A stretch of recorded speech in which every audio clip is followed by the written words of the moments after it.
सभी को नमस्कार। करियर फर्स्ट चैनल द्वारा यह डिक्टेशन आपको दिया जा रहा है। अच्छा मैटर है, ध्यानपूर्वक लिखें। Ready, start. रेल और सुरक्षा क्षेत्र को छोड़कर अन्य सरकारी प्रतिष्ठानों के शेयर निजी निवेशकों के हाथ बेचे जा रहे हैं या उन पर विचार किया जा रहा है। कई क्षेत्र 100% निवेश के साथ विदेशी निवेशकों के लिए खोल दिए गए हैं।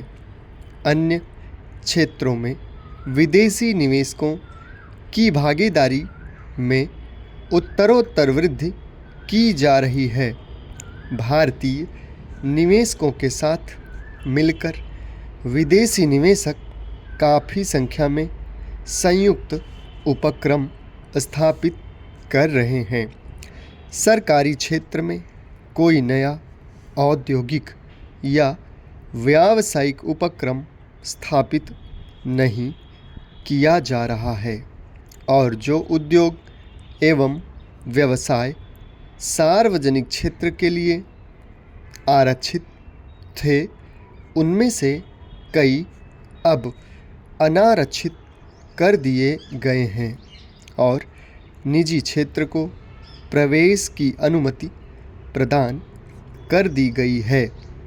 बीमा और बैंकिंग व्यवसाय के द्वार भी निजी क्षेत्र के लिए खोल दिए गए हैं। विगत कई वर्षों से ऐसा लगने लगा है कि केंद्र सरकार अपने राजकोषीय घाटे को पूरा करने के लिए निजीकरण की प्रक्रिया को तेजी से प्रदान करने के प्रयास कर रही है।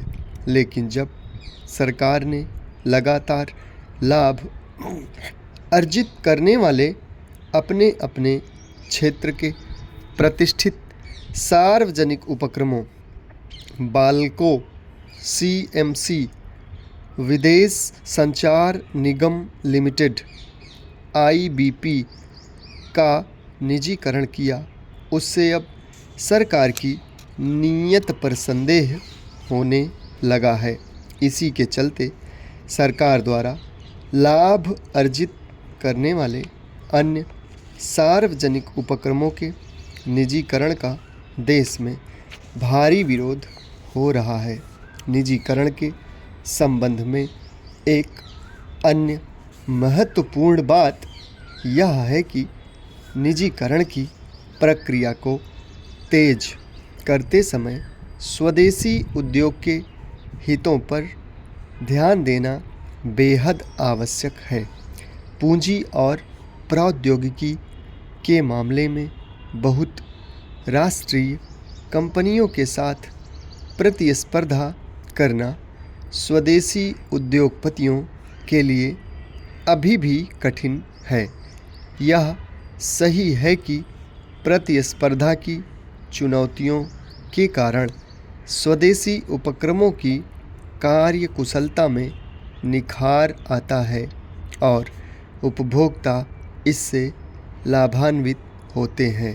फिर भी जिन क्षेत्रों में स्वदेशी प्रतिष्ठानों का निष्पादन संतोषप्रद है, उन क्षेत्रों में विदेशी प्रतिस्पर्धा के सामने उन्हें खड़ा नहीं करना चाहिए।